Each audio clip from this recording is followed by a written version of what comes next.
El día en que mi hijo, Shieho, dejó caer aquel fajo de documentos sobre el escritorio que había pertenecido a su padre, me escupió unas palabras que me cruzaron el pecho como navaja. ¿Qué se siente no valer para nada, mamá? El aire se volvió hielo dentro de mis pulmones. Sentí un golpe seco en el pecho, como si el corazón se hubiese tropezado, y un temblor casi imperceptible al inicio me recorrió las manos. En esos ojos suyos, los mismos que un día me miraron con ternura de niño, vi algo distinto, la convicción de que yo ya era un mueble viejo, un estorbo listo para ser reemplazado. Lo que él no imaginaba era que aquella inútil guardaba un secreto capaz de incendiarle la vida entera desde los cimientos. No sabía que la pieza más pequeña del tablero era también la única capaz de darle jaque mate. Esta no es solo mi historia, es una advertencia susurrada durante años, una lección que hiere pero despierta. Permanezcan conmigo hasta el final para comprender el peso real de esas palabras, para entender cómo la dignidad, aún herida, siempre encuentra su modo de regresar con fuerza.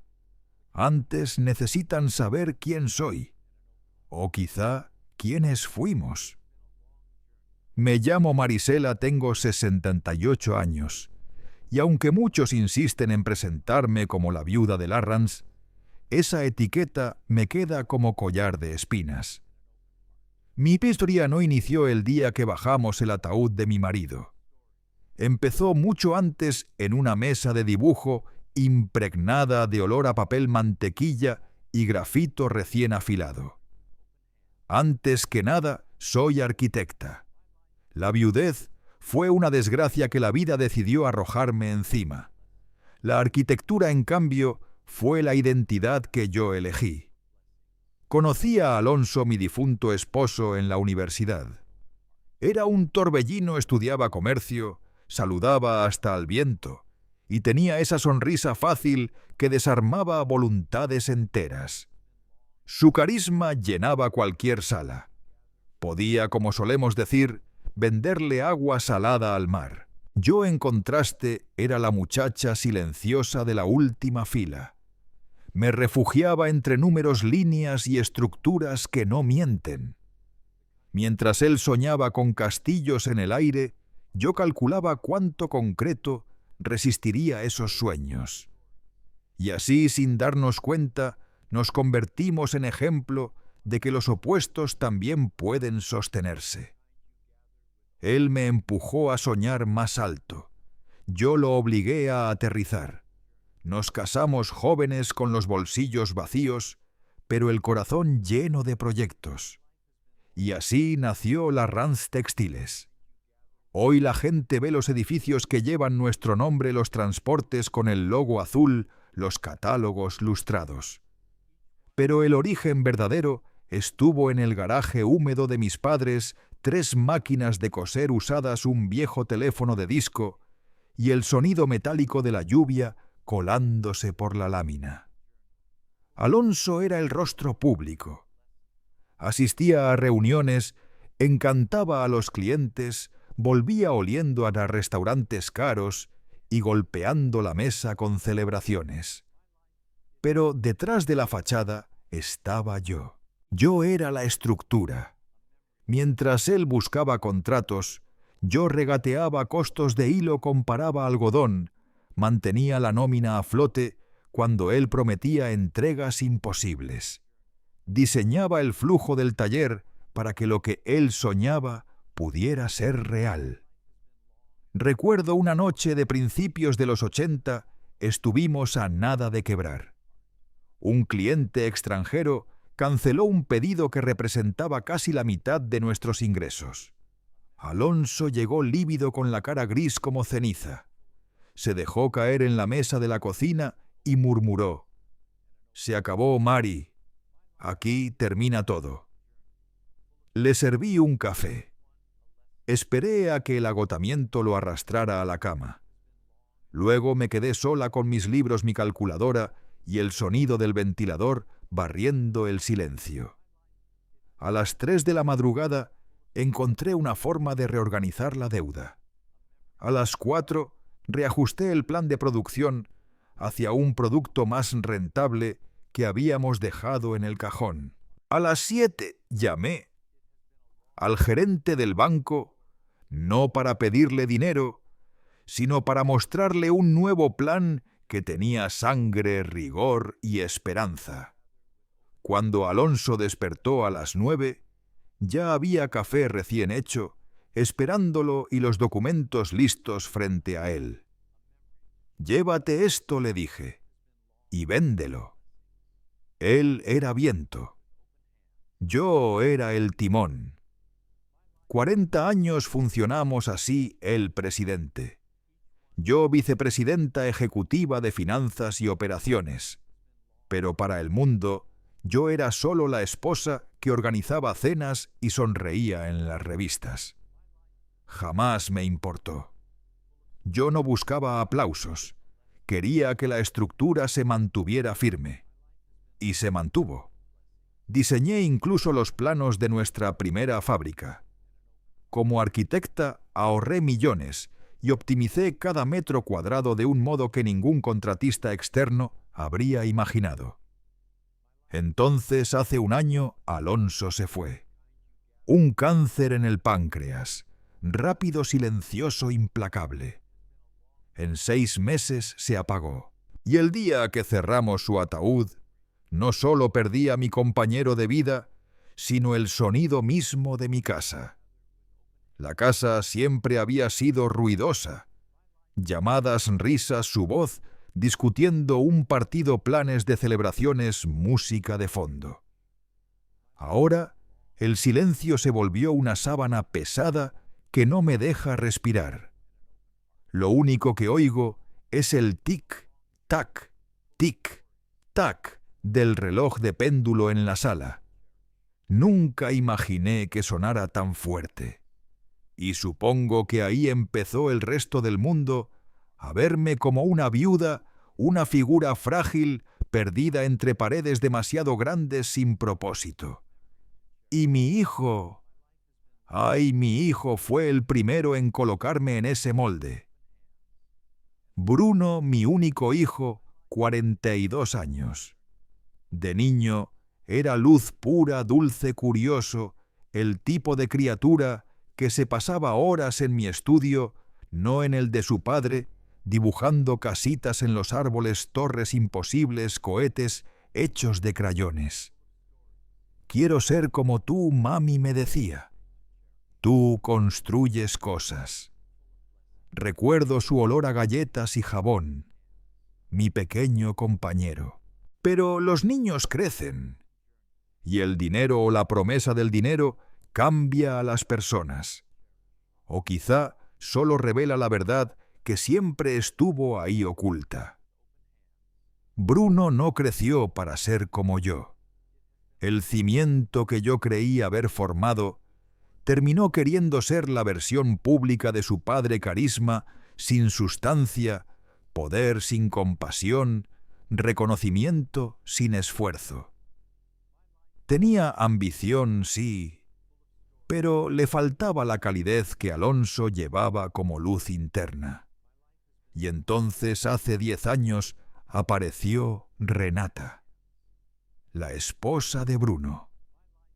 Una mujer eficiente, afilada como un cuchillo, tacones que suenan sobre el mármol como disparos secos, perfume caro que llena la habitación antes de que ella cruce la puerta.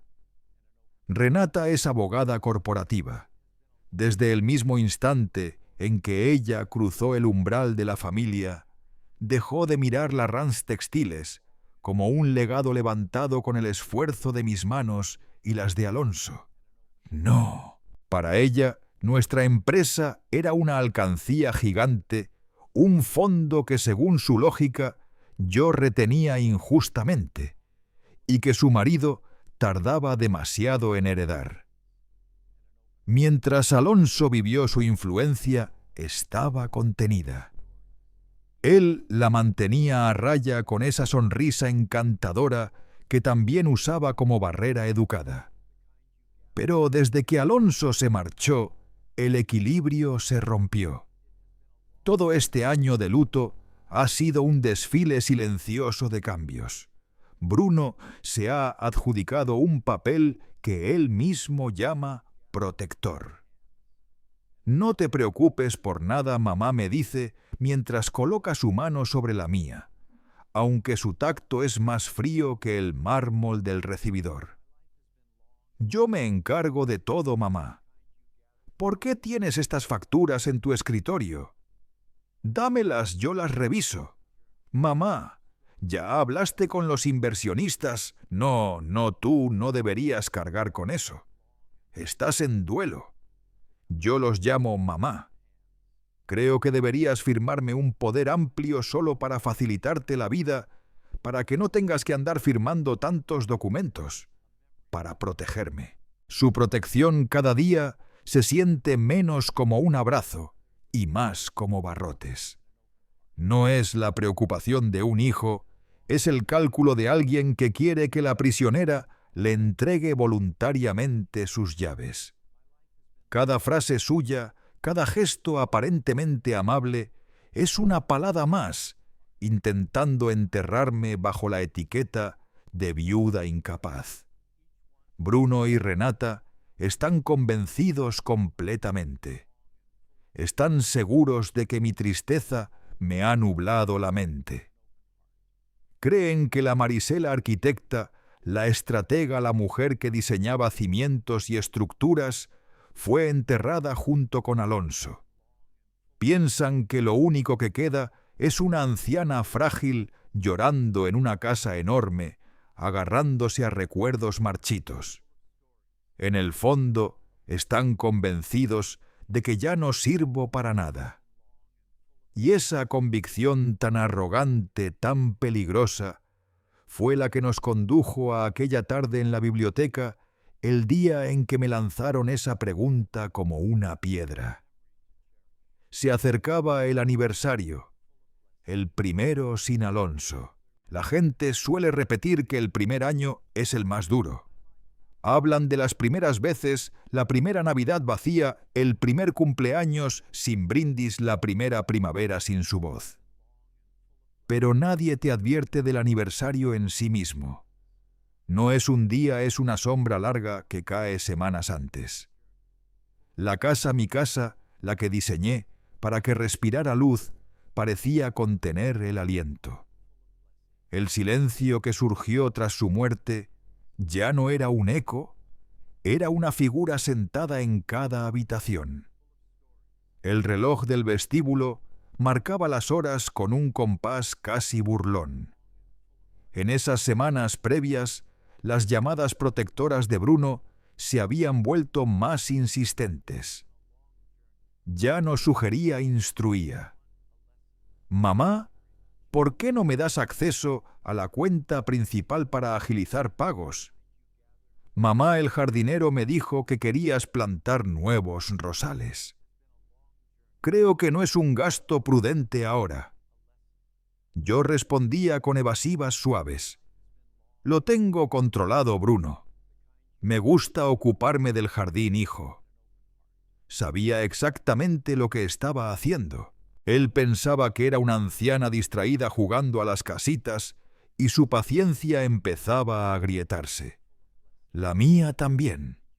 Entonces, un martes por la tarde, sonó el teléfono. Era él.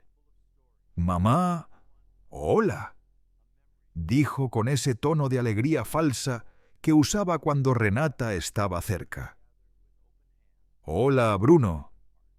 ¿Cómo vas? Bien, bien. Mucho trabajo. Escucha, mamá, bueno, ya sabes, con la fecha que se acerca». Hizo una pausa como si mencionar la muerte de su padre fuese un trámite administrativo. «Creo que es momento de tener una reunión familiar seria». Mi mano se tensó sobre el auricular. ¿Una reunión sobre qué? Sobre... Todo, dijo ambiguo. Han pasado 12 meses, el luto oficial terminó por decirlo así. Es hora de... Bueno, de revisar las finanzas, ver cómo estamos y optimizar la transición. Ahí estaba esa palabra. Optimizar. Una palabra que tiene filo. No habla de futuro ni de bienestar, habla de procesos, no de personas. Es un término de sala de juntas, no de una familia. Era sin duda lenguaje de Renata. ¿Optimizar qué, Bruno?, pregunté. Mi voz sonaba más firme de lo que yo me sentía. Todo, mamá, la casa, la empresa, las cuentas. Solo para asegurarnos de que todo fluya sin problemas. Para protegerte. Ah, ahí estaba otra vez. Protegerme. Está bien, Bruno, respondí. ¿Cuándo este domingo? A las 4. Pasaremos por la casa. Aquí estaré. Colgué. Sabía lo que venía. No era una reunión familiar. Era una emboscada. El resto de la semana la viví con una calma tensa, como quien revisa los planos antes de que lleguen los inspectores. La vieja Marisela emergió, revisé mis archivos, mis cuentas personales, el testamento de Alonso. Hice una llamada esencial a Esteban, mi propio abogado, aquel que Alonso y yo contratamos hace 20 años para protegernos justamente de escenarios como este. El domingo amaneció gris y frío para la temporada. Preparé café y una bandeja de galletas de mantequilla, las favoritas de Bruno cuando era pequeño. Fue un gesto instintivo, casi mecánico, la madre preparando la casa para su hijo. Pero mientras acomodaba las tazas de porcelana, sentí la ironía quemarme la garganta. Estaba poniendo la mesa para mis verdugos. A las 4 en punto. No a las 4:05. Renata adoraba la puntualidad matemática, sonó el timbre. Abrí la puerta. Mi corazón dio un vuelco, pero no por ver a Bruno con un traje demasiado caro que no sabía llevar ni por Renata, que inspeccionaba la entrada como quien evalúa una propiedad para comprarla. Fue por los 2 hombres detrás de ellos. 2 desconocidos, traje oscuro, maletines idénticos. No traían flores ni vino, ni siquiera una palabra de consuelo en ese aniversario que se suponía era el motivo de la visita. Mamá dijo, Bruno sin besarme la mejilla, ellos son el señor Montalvo, nuestro contador, y el doctor Salas, el abogado de la familia. ¡El abogado de la familia! Curioso. Yo no lo conocía. No era Esteban. ¡Bienvenidos!, dije, aunque mi propia voz me sonó ajena dentro de la casa que Alonso y yo habíamos levantado desde cero. Cada cuadro, cada lámpara, cada libro había pasado por nuestras manos. Eran pequeñas huellas de una vida compartida. Ellos cruzaron hacia el salón, mi salón, el mismo donde celebramos Nochebuena, donde soplamos velas, donde Bruno dio sus primeros pasos tambaleantes. Y lo transformaron en una sala de juntas fría y hostil. Montalvo el contador, un hombrecillo gris de lentes gruesos, abrió su maletín y encendió una laptop. Salas, alto, con una mirada afilada como navaja mojada, colocó sobre la mesa un fajo de documentos encuadernados. Y entonces ocurrió el primer golpe simbólico. Bruno se dejó caer en el sillón que había sido de Alonso. Renata permaneció de pie recta como un general que supervisa cómo se despliegan sus tropas. Mamá, gracias por recibirnos, comenzó Bruno, recitando un guión que llevaba memorizado. Sé que esto es difícil. Renata lo cortó con un movimiento de mano. Ella no gastaba tiempo en adornos. Marisela, dijo pronunciando mi nombre sin título alguno, con intención calculada. Hemos revisado las finanzas generales del patrimonio y francamente estamos preocupados. Montalvo giró la laptop hacia mí. Una hoja de cálculo llena de cifras. Los gastos generales ya no son sostenibles, añadió Renata, señalando la pantalla como si me mostrara un crimen. Me incliné. Observé las líneas, las columnas, y vi las etiquetas. ¿El jardinero?, pregunté incrédula. 500 euros al mes, Marisela, respondió Renata. Es un gasto superfluo. Esos rosales... Tu suegro plantó esos rosales para mí, murmuré. 1 por cada año de matrimonio. Un gesto encantador, concedió ella sin parpadear. Pero ahora son un gasto muerto. Y después... Y Elena, nuestra ama de llaves desde que Bruno estaba en primaria. Dije con un hilo de voz. ¿Qué pasa con Elena? Renata abrió las manos condescendiente. Un salario completo más seguridad social. Marisela, con respeto, eres una mujer sola en una casa demasiado grande. No necesitas servicio de tiempo completo.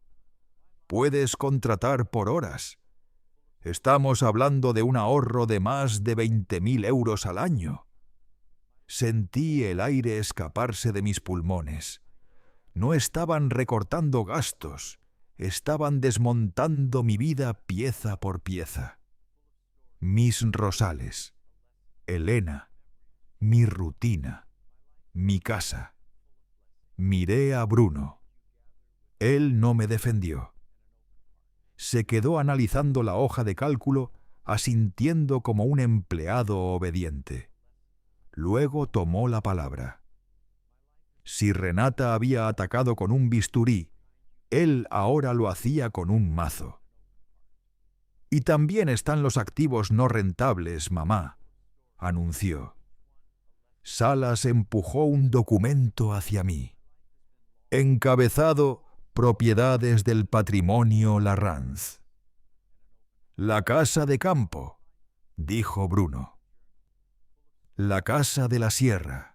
El lugar donde pasamos cada verano, donde él aprendió a nadar, donde Alonso y yo nos sentábamos en el porche contando estrellas mientras planificábamos el futuro. ¿Qué pasa con la casa de campo?, repetí sintiéndome como eco de mí misma. Es un pozo de dinero, mamá, dijo Bruno irritado. Impuestos, mantenimiento. ¿Cuándo fuiste por última vez? Fui el mes pasado, respondí en voz baja. Fui a recordar. Exacto, dijo él con triunfalismo. Vas a recordar. Eso no es rentable. Si vendemos esa propiedad ahora que el mercado está alto, podríamos obtener más de 1 millón de euros para invertir en el fondo de Renata. Poner ese dinero a trabajar en vez de dejarlo pudrirse en un cerro. Poner el dinero a trabajar. Activo no rentable. Gasto muerto. Me miraban los 4 Bruno, el hijo hambriento de poder. Renata, la estratega depredadora. Montalvo, el contador gris. Salas, el abogado helado. Y en ese instante entendí la verdad. No me veían. No veían a Marisela, la madre, la esposa, la arquitecta, la cofundadora. Veían un estorbo, una traba en el flujo de caja, una pieza vieja del inventario que había que optimizar. Me quedé en silencio. Escuché cada palabra, cada cálculo. Observé el brillo ansioso en los ojos de Renata y el golpeteo impaciente del pie de Bruno. Y mientras hablaban de liquidar, desmantelar, optimizar, yo recordé algo. La última semana de Alonso. Estaba débil, casi transparente. La morfina apenas le sostenía la respiración. Pero en un momento de lucidez absoluta, tomó mi mano. Sus dedos antes firmes se habían vuelto papel. «Mari», susurró, y tuve que acercarme para oírlo. «Prométeme algo. Lo que quieras, mi amor. Protégelo. Protege lo nuestro». «¿De quién, Alonso?» Cerró los ojos un instante como reuniendo fuerzas. «De él, de Bruno. Él no ve el trabajo. Solo ve el resultado. Solo ve el dinero. Renata lo ha envenenado. Cree que lo merece todo, sin construir nada. Protégelo. Protege nuestro legado. Tu legado». Lo miré fijamente en esos ojos que conocía mejor que los míos. «Te lo prometo, Alonso. Protegeré lo que levantamos». Él sonrió apenas un suspiro. «Buena chica.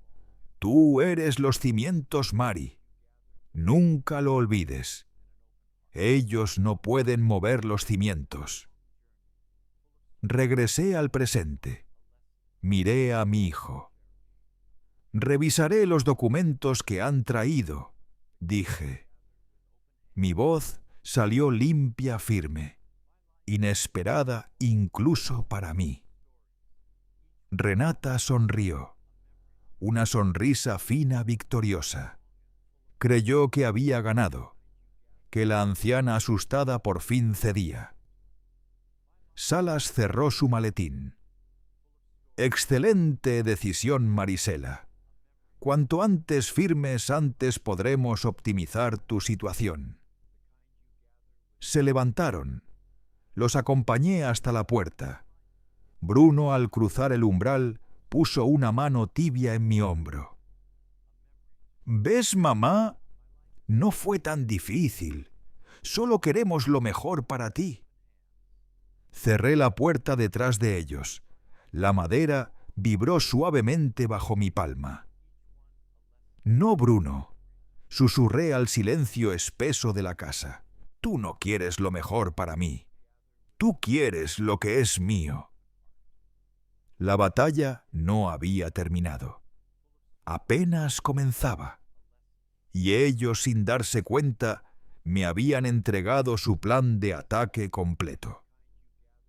No les di tiempo a reagruparse. Sabía que volverían, la codicia siempre vuelve. Yo misma llamé a Bruno 2 días después. «Bruno», le dije con voz cuidadosamente frágil, «creo que tenías razón. Es demasiado para mí lo que hablamos el otro día. Vengan esta tarde. Trae los papeles que consideres necesarios. Lo arreglaremos». Escuché un suspiro de alivio al otro lado de la línea. Quizá lo que escuché al otro lado del teléfono no fue alivio, sino un destello de triunfo. «Claro, mamá. Sabía que lo entenderías. Estamos haciendo esto por ti». «A las 5», confirmé. «Sí, a las 5.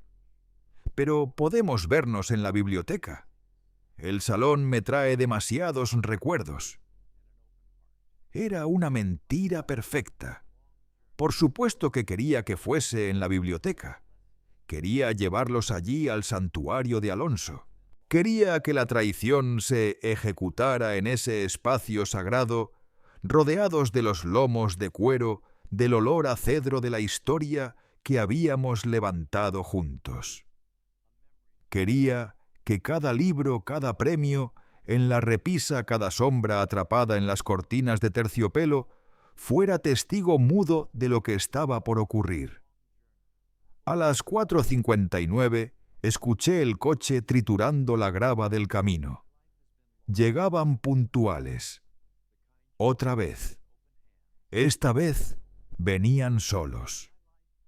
Sin contador. Sin abogado. Venían a rematar. Abrí la puerta. Bruno me dedicó una sonrisa tiesa, dolorosamente ensayada. Renata me miró con esa suficiencia envenenada que llevaba siempre bajo la piel. Ya se sentía la dueña de la casa, que jamás sería suya. «Mamá, qué bueno que entraste en razón», dijo Bruno, pasando a mi lado sin esperar invitación. Atravesó el salón como quien inspecciona una propiedad recién adquirida y caminó directo hacia la biblioteca. Claro que conocía el camino. Renata lo siguió de cerca, afilada como una sombra que corta el aire. Entré detrás de ellos. La biblioteca olía igual que siempre cuero envejecido, madera de cedro, y ese rastro fantasma del tabaco de pipa de Alonso que seguía impregnado en las cortinas. La luz de la tarde atravesaba el ventanal dibujando motas de polvo que se movían lentamente como si el tiempo mismo estuviera conteniendo el aliento.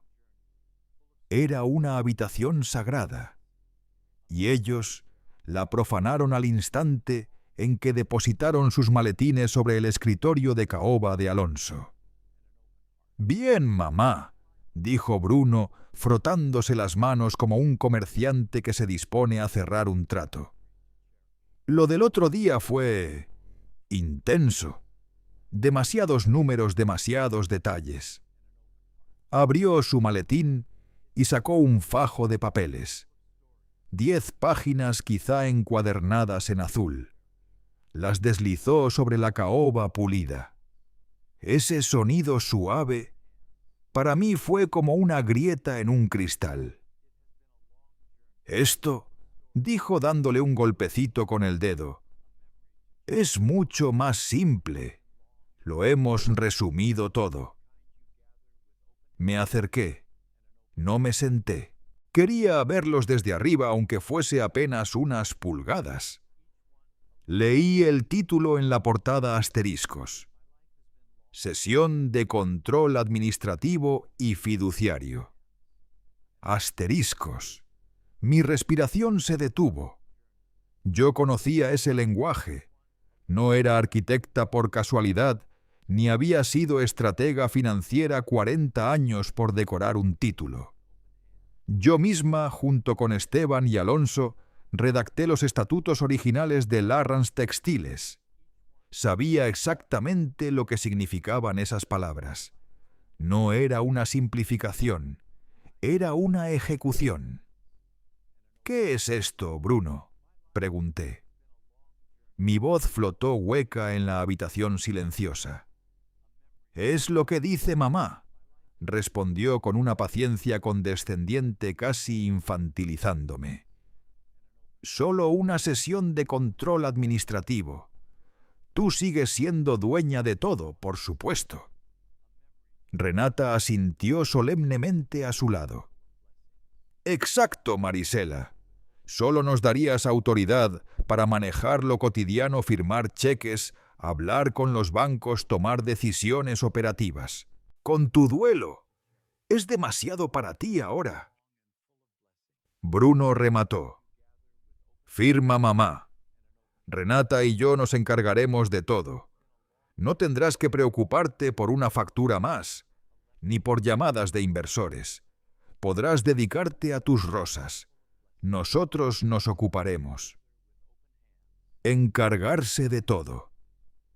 Esa frase reverberó dentro de mí como un eco siniestro. Encargarse de todo. Vender la casa de campo. Echar a Elena. Arrancar los rosales de Alonso. Liquidar mi vida por partes, optimizarla hasta que quedara solo una cuenta bancaria gruesa, a su nombre.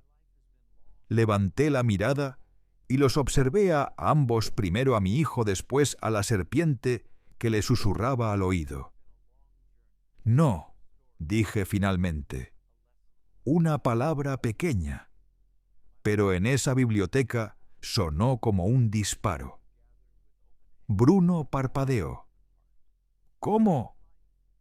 He dicho que no. No voy a firmar esto. Mi voz se fortalecía con cada sílaba. Esto no es una sesión administrativa. Es una renuncia total. Me despoja de todo poder, de toda participación. Me convierte en una figura decorativa en mi propia empresa, en mi propia vida. Apoyé las manos sobre la caoba fría del escritorio. Y no voy a firmar nada, ni esto, ni los documentos del otro día, nada. Quiero que mi abogado Esteban revise esto, y quiero que esté presente en cualquier conversación futura sobre finanzas. El cambio en el rostro de Bruno fue inmediato. La máscara del hijo preocupado se derritió, revelando la rabia cruda que había debajo. «¡Tu abogado!», rugió. La voz le subió 3 tonos. «Esteban, ese viejo atrapado en 1990. Mamá, por Dios, soy tu hijo. ¿Cómo puedes desconfiar de mí? ¿Cómo te atreves a poner a un abogado por delante después de todo lo que he hecho por ti?», seguía gritando. Renata puso una mano en su brazo. «Bruno, tranquilo», murmuró. Luego me miró con esa frialdad legal que perforaba sin necesidad de gritar. «Marisela, por favor, entendemos que estés confundida. Estás sensible. Y tienes 68 años. Estás de duelo. Ya no estás en condiciones de manejar un imperio. Mateo solo quiere ayudarte. Déjanos llevar esa carga por ti». Gaslighting puro, refinado, perfectamente ejecutado. «Estás confundida. Estás sensible. No estás en condiciones». Los miré a los dos, el depredador y la carroñera, y toda la fragilidad que había fingido durante 1 año, toda la tristeza, se solidificó dentro de mí como hierro fundido. «No estoy confundida, Renata», dije. Mi voz cortó el aire como una cuchilla. «Y no voy a firmar». Fue entonces cuando Bruno explotó. «¡No!». Su rostro se encendió como una brasa. Una vena palpitó en su sien. Golpeó el escritorio de Alonso con el puño. Los libros vibraron en los estantes. «He sacrificado mi vida por esta empresa, mi juventud», escupió. «¿Crees que fue fácil ser el hijo de Alonso Larranz, crecer bajo la sombra del gran hombre?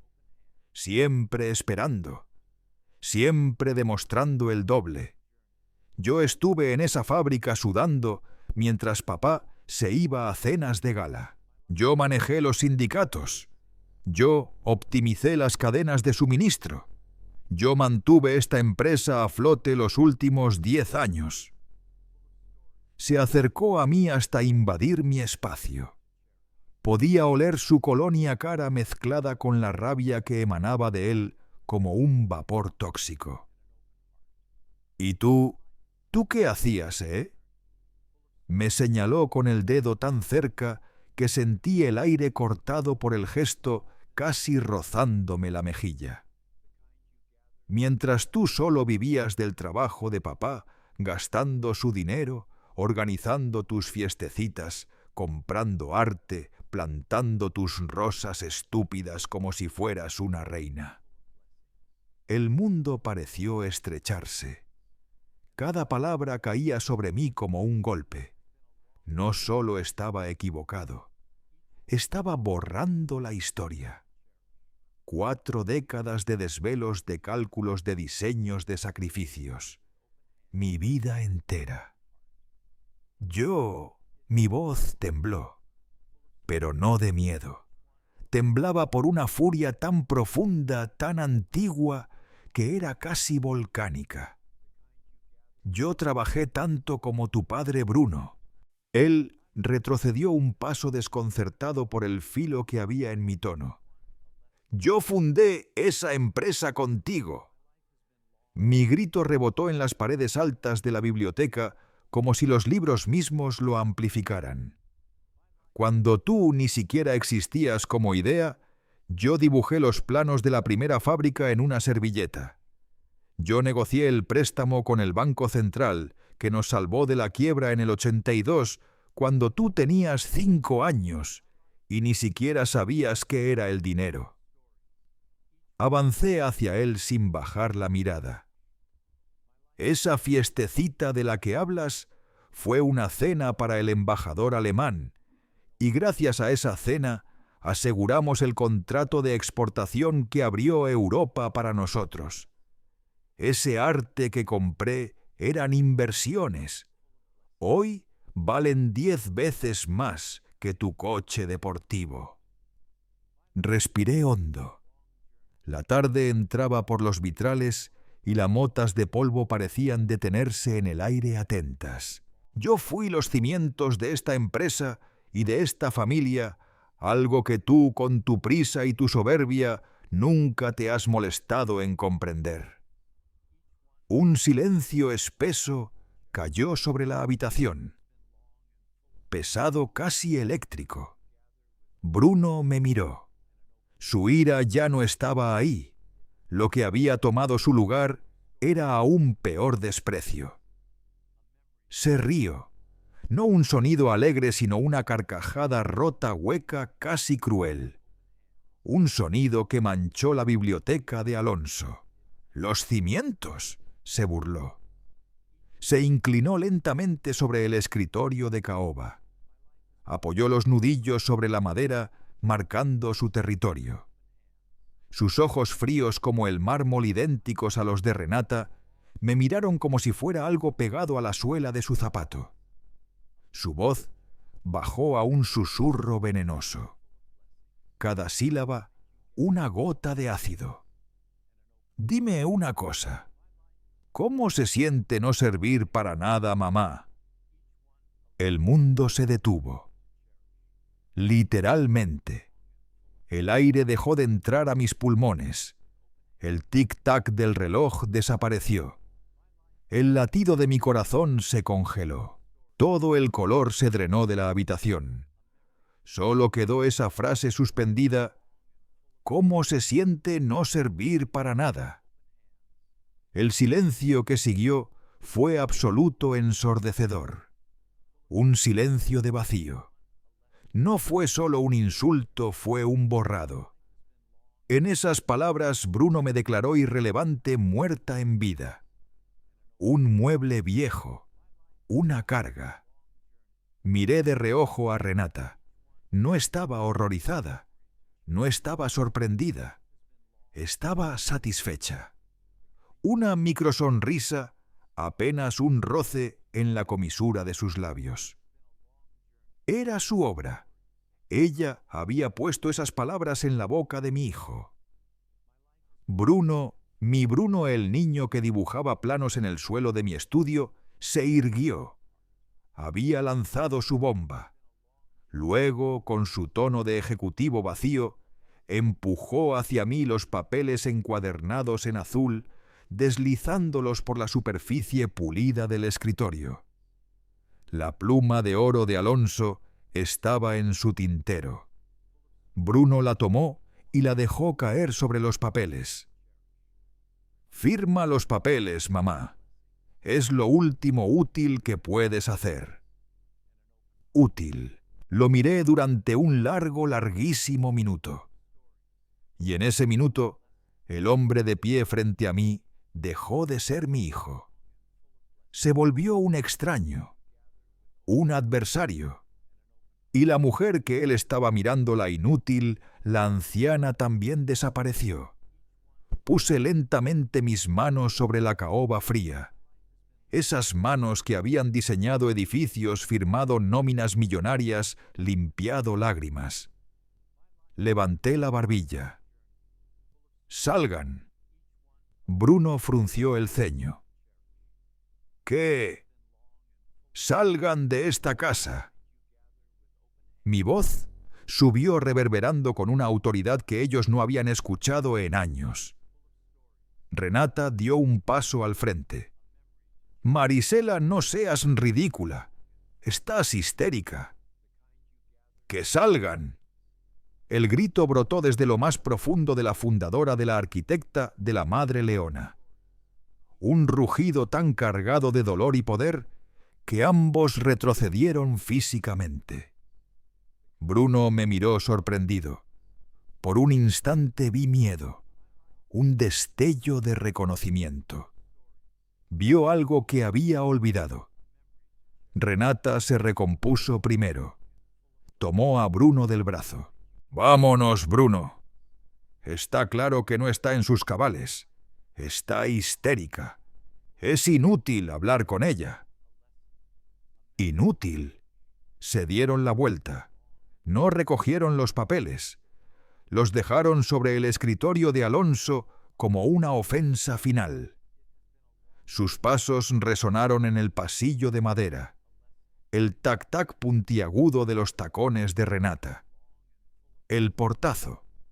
Y luego el silencio regresó. Pero no era el silencio del luto. Era el silencio helado de un campo de batalla después del combate. Un silencio donde solo quedan los muertos. Me quedé sola en la biblioteca. El olor a cedro a cuero y a traición. Me dejé caer en la silla de Alonso. Las piernas ya no podían sostenerme. Miré los papeles sobre el escritorio. Sesión de control. Y esa frase, flotando como un veneno: «¿Cómo se siente no servir para nada, mamá?». La dejé hundirme durante un instante. Uno oscuro, peligroso. No sé cuánto permanecí así. 1 minuto. 30. La madera bajo mis manos, la luz tenue del atardecer filtrándose entre las cortinas. Y esa pregunta repitiéndose en el aire cargado. Eventualmente mis piernas cedieron temblorosas, las mismas que minutos antes habían sostenido a una mujer hecha de acero. Salí de la biblioteca. Dejé los papeles azules sobre el escritorio como una mancha púrpura de veneno. Atravesé el salón silencioso.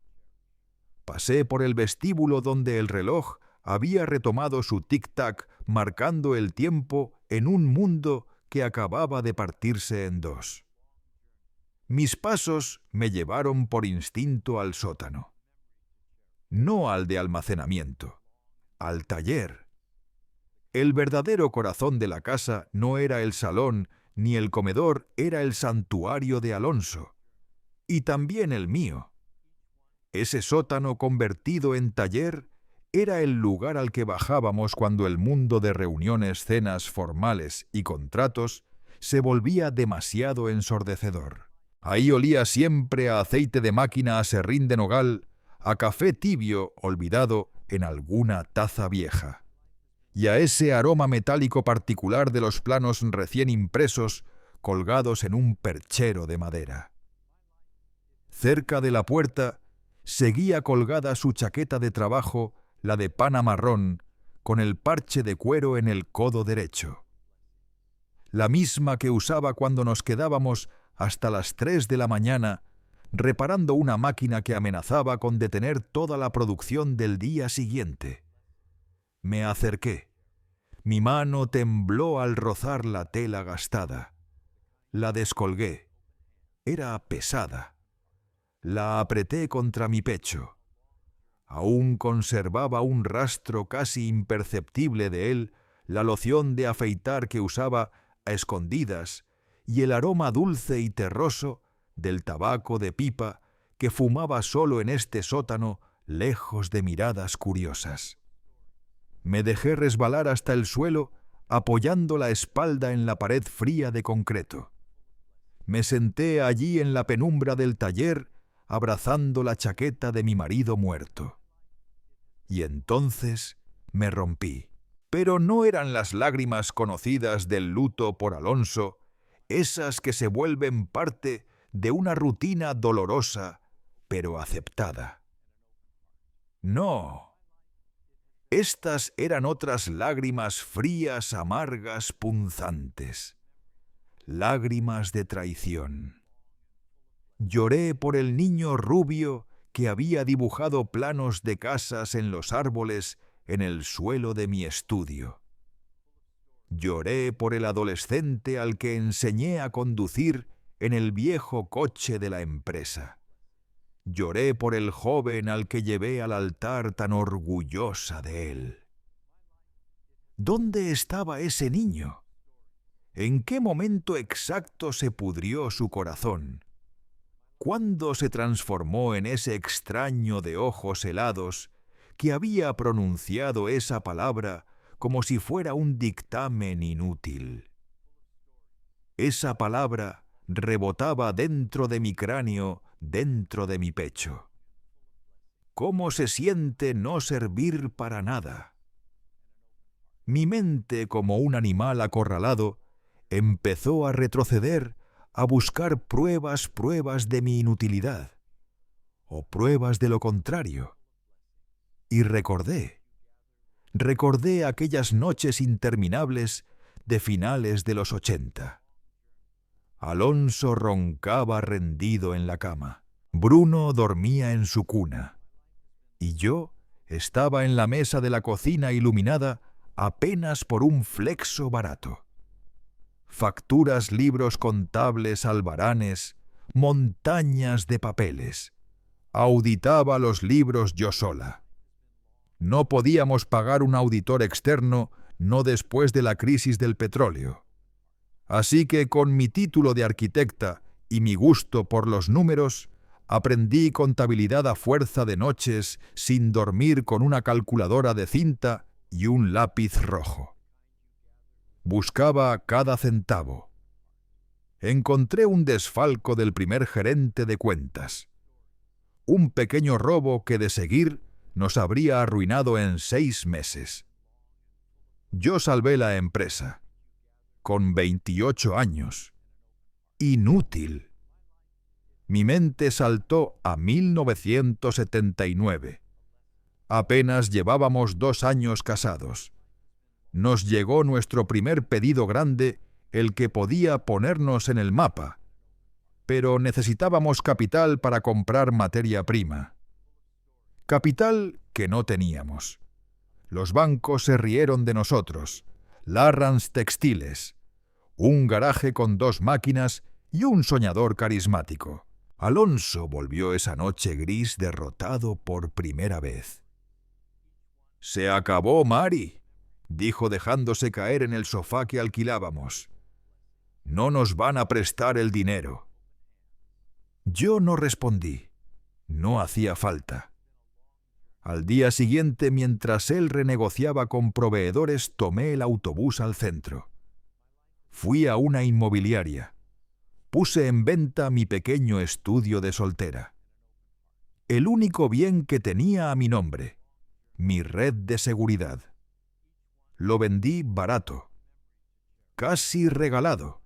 Necesitábamos el dinero en 48 horas. Esa noche, cuando Alonso volvió todavía gris, le puse el cheque certificado sobre la mesa. «¿Qué es esto?», preguntó con la voz rota. «Es el capital inicial», le dije. «Ahora levántate, ve a comprar ese algodón y construyamos nuestro futuro». Él me miró y lloró. Alonso, el hombre fuerte, lloró. Ese apartamento hoy valdría millones. Lo sacrifiqué no por él, sino por nosotros, por la empresa, por el futuro de Bruno. Inútil. Y mi mente saltó a otro recuerdo, uno que dolía de forma distinta. La boda de mi hermana menor Ana. Yo era su madrina. Habíamos planeado la ceremonia durante meses. El mismo día, un sábado de junio, Bruno amaneció con 40 grados de fiebre. Tenía 6 años. Lo llevé a urgencias. Neumonía. Alonso estaba en Alemania incomunicado, cerrando el trato que nos abriría el mercado europeo. Yo estaba sola. Mi hermana me llamó desde la iglesia llorando.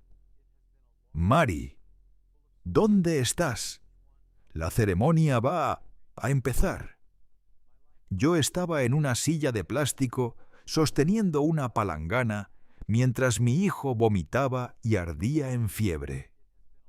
«No puedo ir, Ana», le susurré entre lágrimas.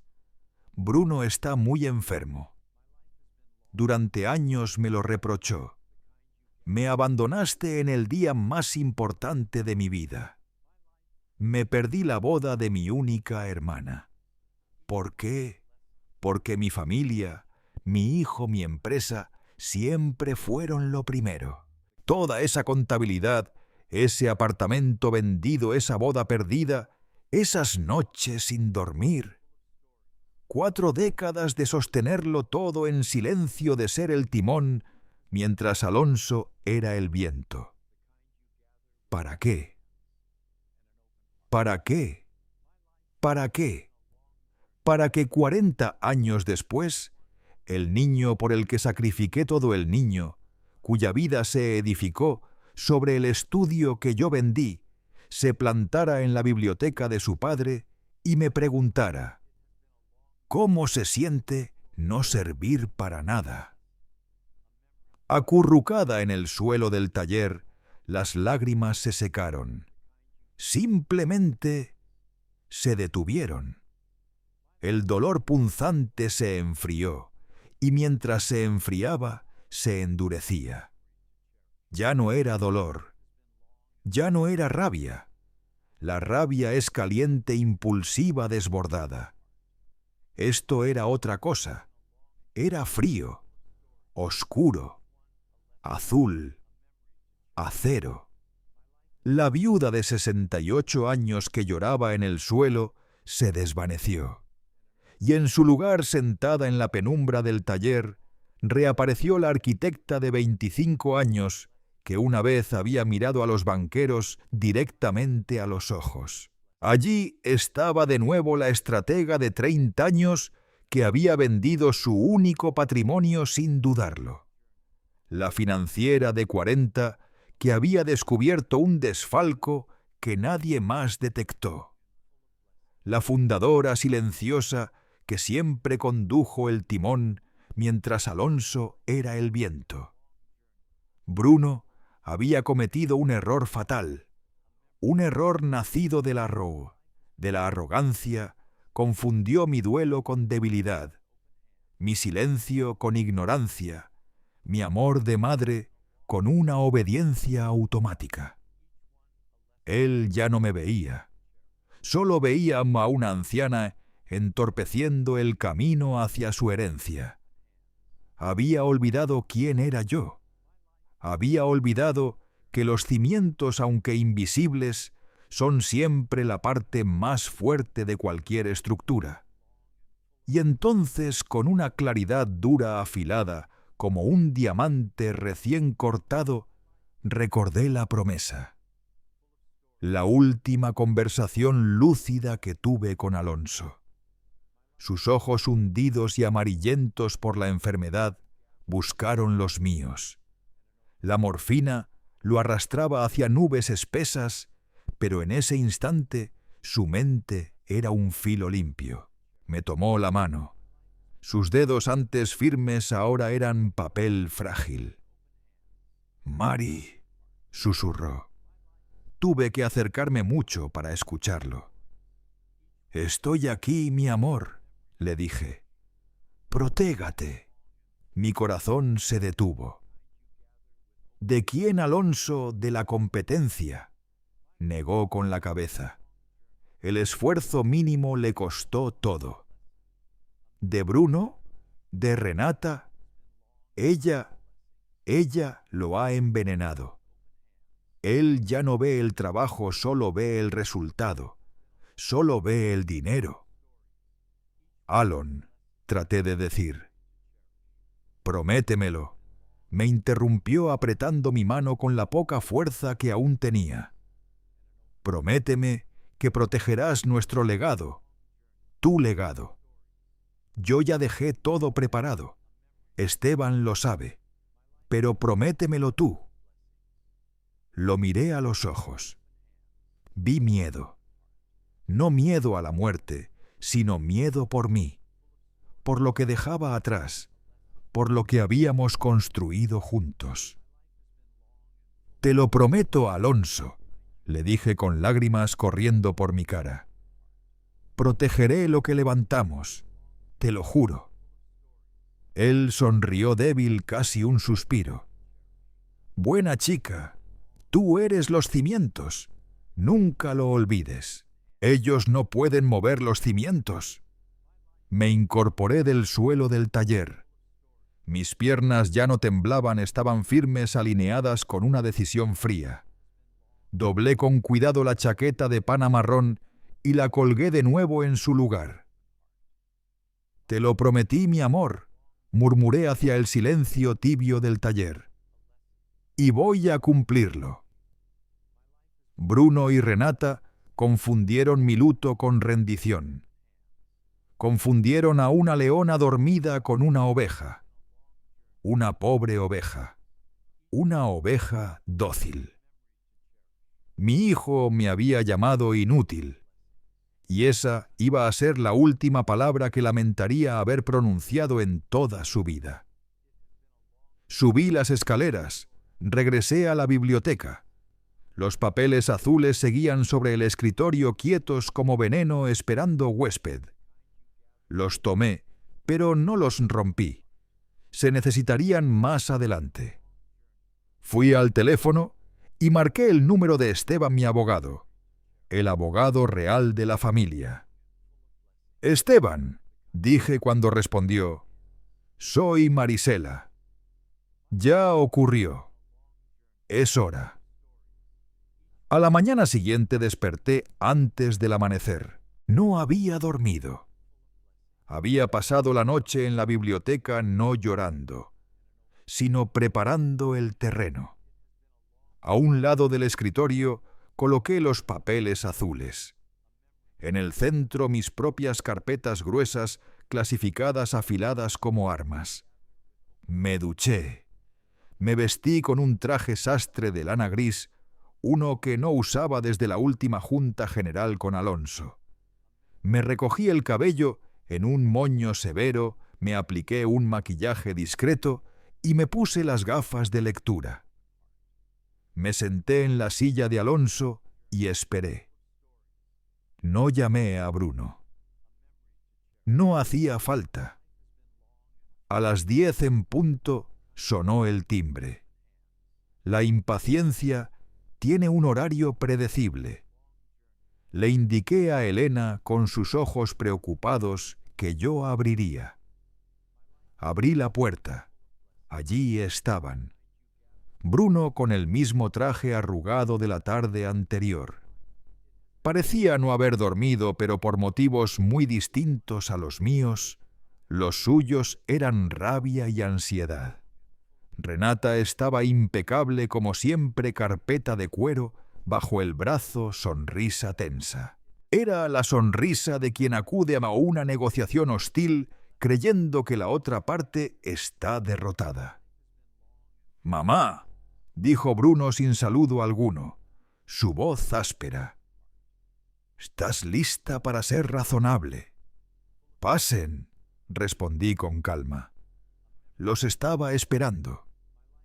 Caminamos hacia la biblioteca. Ellos avanzaron delante de mí confiados. Intercambiaron una mirada triunfal. La vieja tonta había capitulado, pensaron. Entraron. Vi la mirada de Bruno posarse sobre los papeles azules. Su sonrisa se ensanchó. «Veo que lo pensaste mejor», dijo acercándose al escritorio. «¿Trajiste tu pluma, mamá, o podemos usar la de papá?» Extendió la mano hacia la pluma de oro en el tintero. «No será necesaria», dije. Su mano quedó suspendida en el aire, y justo en ese instante sonó el timbre otra vez. Renata frunció el ceño. «¿Esperas a alguien?» «Sí», respondí. Fui al vestíbulo y abrí la puerta. Allí estaba Esteban Ferrer, todo lo contrario a Bruno y Renata, 70 años, cabello blanco impecable, un traje de 3 piezas que probablemente tenía 2 décadas, pero que le sentaba con una dignidad imposible de replicar. Su mirada era tranquila, analítica. Era el abogado de Alonso, pero más que nada el mío. «Marisela», dijo asintiendo. «Esteban, gracias por venir. Pasa.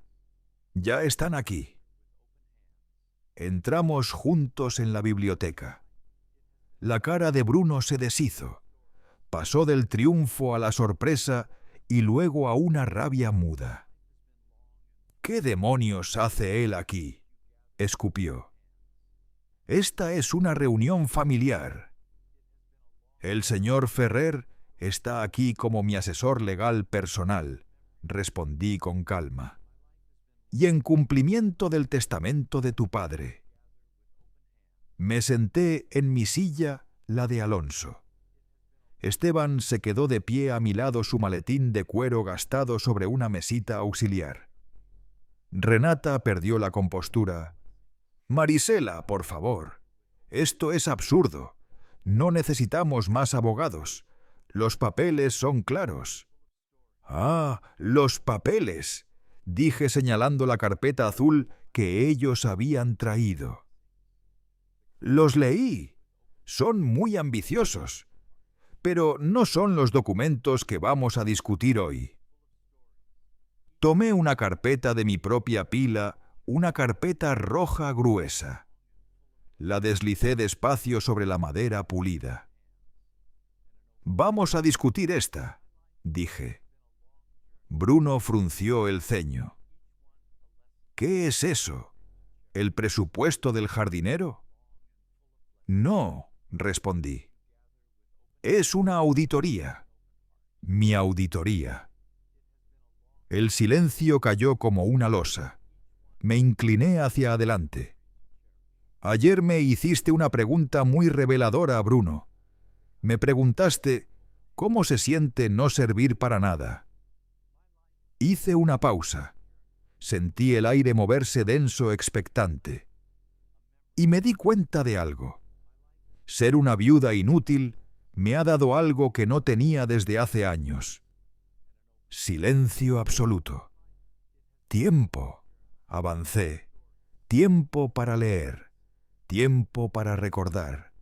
Y sobre todo, tiempo para revisar los libros contables de los últimos 3 años. Los años en que tu padre estaba enfermo. Los años en que tú tenías el control operativo total. Abrí la carpeta roja.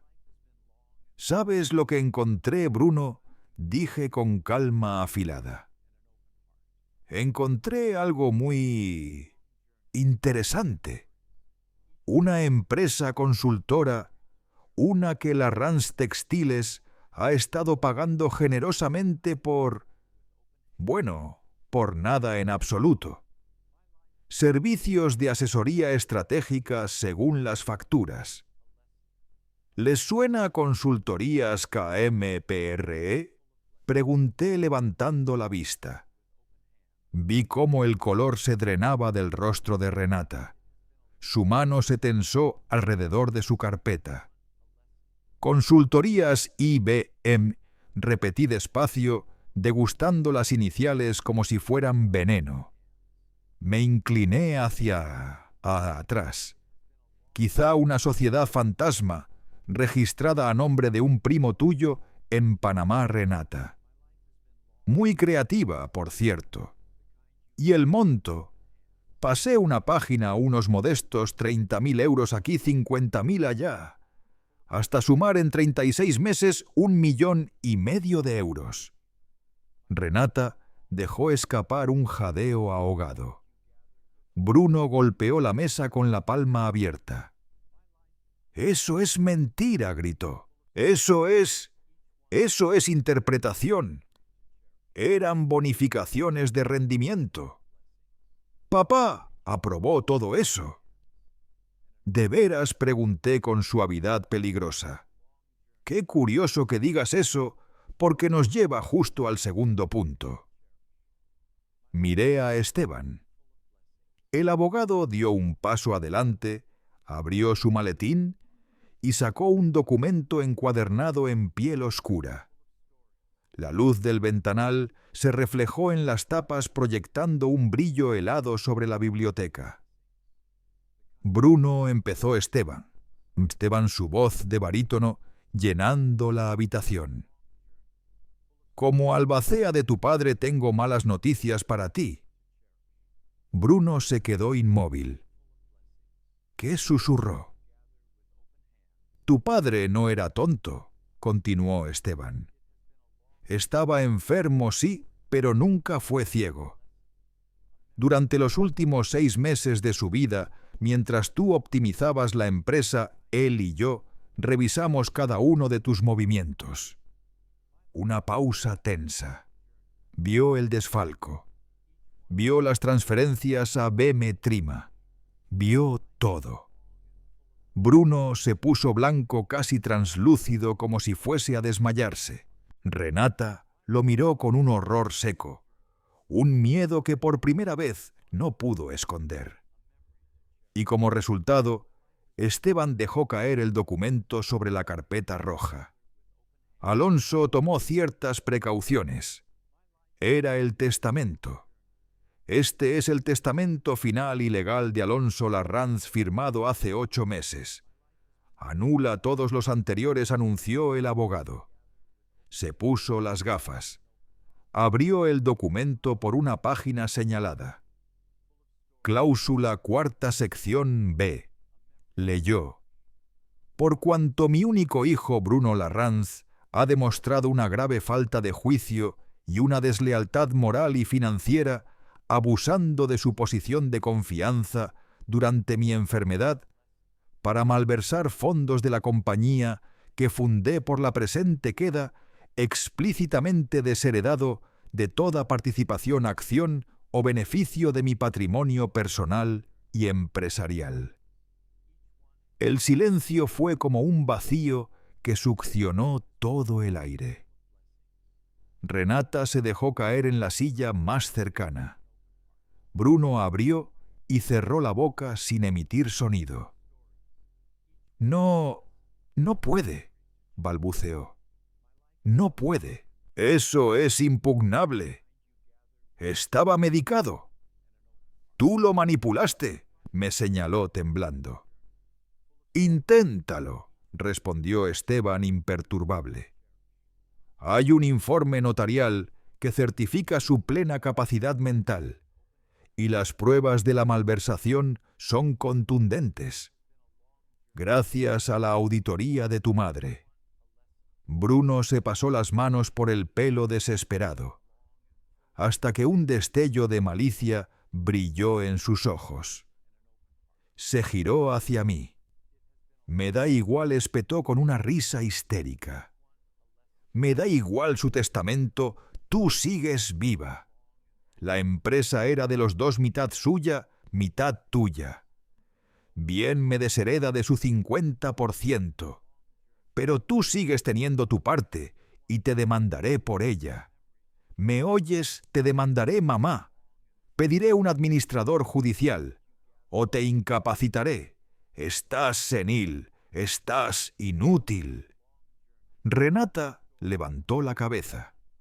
Una chispa de esperanza volvió a sus ojos. «La mitad de la empresa», susurró. «Todavía podemos». Bruno jadeaba rojo salvaje, convencido de haber encontrado la última carta. Yo esperé. Dejé que terminara. Dejé que el eco de sus amenazas muriera en el aire denso de la biblioteca. Y entonces sonreí. Una sonrisa suave, casi maternal. «Ay, Bruno», dije con una ternura triste. «Sigues sin entender nada. Sigues creyendo que yo era la esposa de...». Me incliné hacia adelante. «Ahí es donde te equivocas». Tomé el último documento de mi pila, un papel antiguo amarillento de 1970.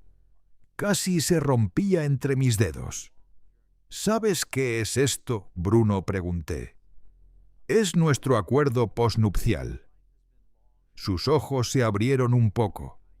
O más exactamente, nuestro acuerdo de separación de bienes firmado 6 meses antes de fundar la Rance Textiles S.L.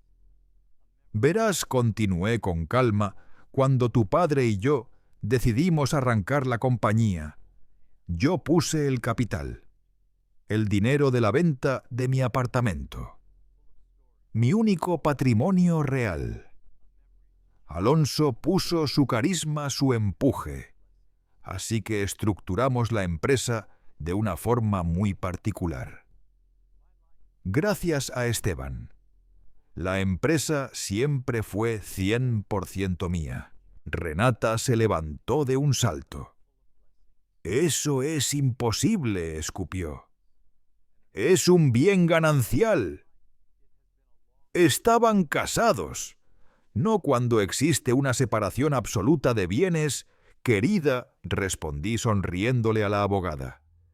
«Yo era la propietaria única. Y tu suegro, el gran Alonso Larrance, era un empleado.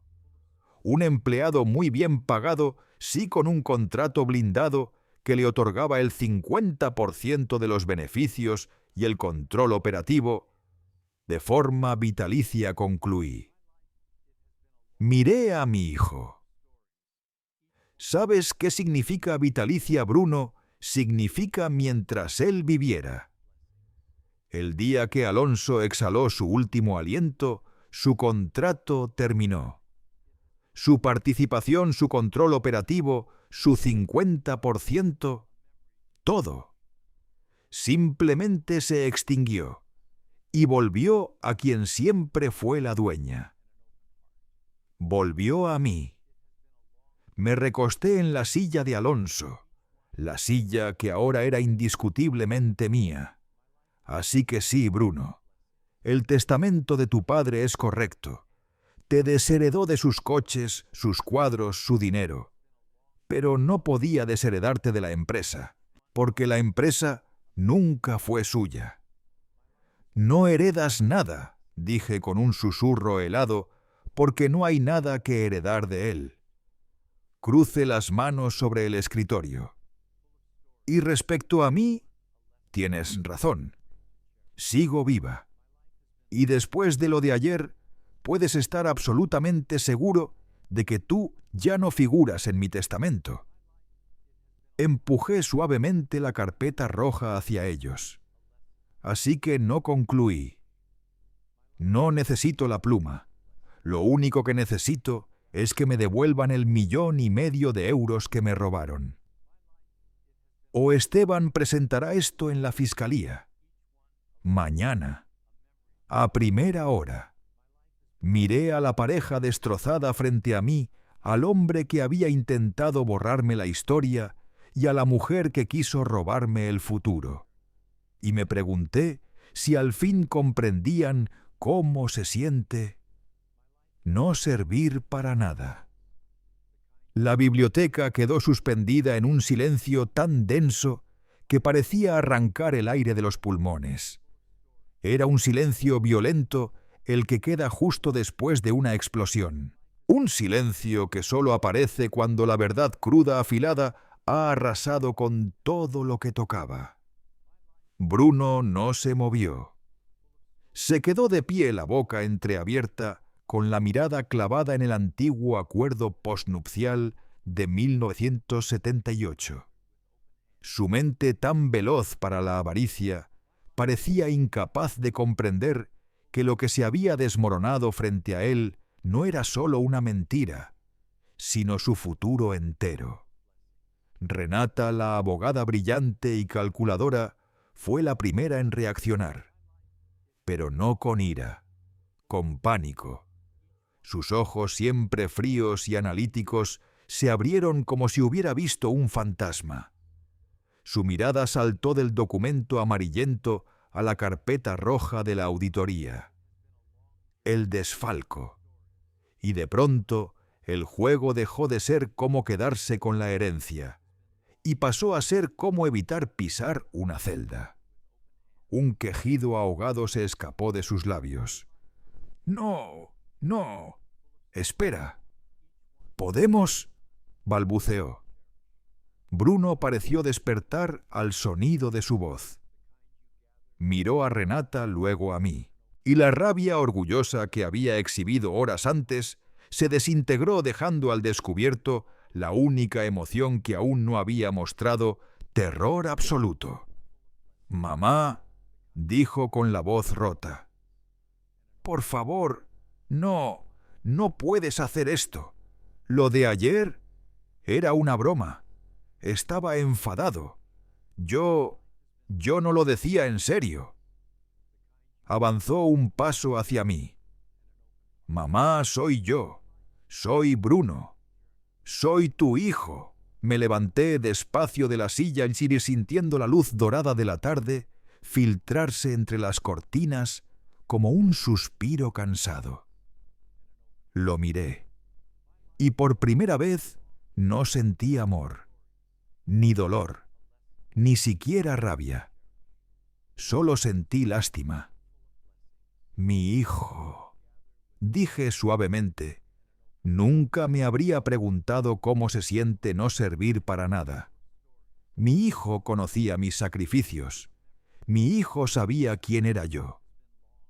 Hice una pausa. El aire se detuvo con ella. «No sé quién eres tú, pero mi hijo no está en esta habitación». «Marisela, por favor», intervino Renata, su voz aguda de desesperación quebrándose. «Fue un error. Un terrible error de juicio. El dinero se puede devolver». «¿Verdad, Bruno?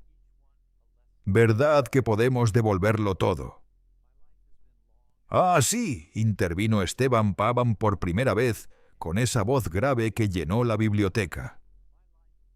«¿Y cómo piensa devolverlo, señora Larranz?» Los dos se giraron hacia él al mismo tiempo. «Según mis informes», continuó Esteban, «y la auditoría de la señora Gutiérrez, ese 1,5 millones de euros ya no existe. Se liquidó. Casas, coches de lujo, un estilo de vida que no les correspondía». Renata palideció completamente. Era cierto. Habían vivido del robo hipotecando su futuro sobre un espejismo. Bruno se vino abajo. Las rodillas le fallaron y se desplomó sobre una de las sillas de lectura. Se cubrió el rostro con las manos y comenzó a sollozar. Pero no eran sollozos de arrepentimiento. Eran sollozos de derrota, de autocompasión. Lo arruiné todo», gimió. «Todo. Papá me odiaba. Tú me odias. Tu padre no te odiaba», respondí, y por un instante mi voz se suavizó. «Estaba destrozado por tu traición. Hay una diferencia». Renata me observaba fijamente, calculando como la abogada que era incluso al borde del precipicio. «¿Qué quieres, Marisela?», preguntó por fin. ¿Qué es lo que quieres?», miré a Esteban. Él asintió con serenidad. Esteban dio un paso al frente, tomando el control. «Tienen 2 opciones», dijo con tono neutral, como si leyera un contrato trivial. «Opción 1. La señora Gutiérrez presenta esta auditoría y las pruebas del desfalco a la Fiscalía mañana a las 9 de la mañana». Hizo una pausa mínima. El silencio vibró.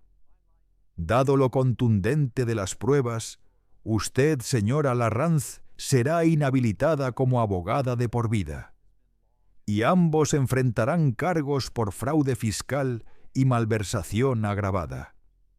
Hablamos de prisión. Años. Renata cerró los ojos. Estaba temblando. Opción 2, continuó Esteban. Firman este acuerdo de restitución. Reconocen la deuda de 1,5 millones de euros más intereses. Tienen 90 días para liquidar todos sus bienes y transferir el total a la cuenta de la señora Gutiérrez. Sacó un documento y lo colocó sobre la mesa. Eso incluye su casa, sus coches, sus fondos de inversión. Todo. Renata abrió los ojos vidriosos. Eso es la ruina. Es la alternativa a la cárcel, contestó Esteban con una frialdad quirúrgica. Y si falta un solo céntimo, el día 90 la opción 1 se activa automáticamente. Bruno levantó la cabeza. Sus ojos rojos hinchados se clavaron en mí buscando misericordia.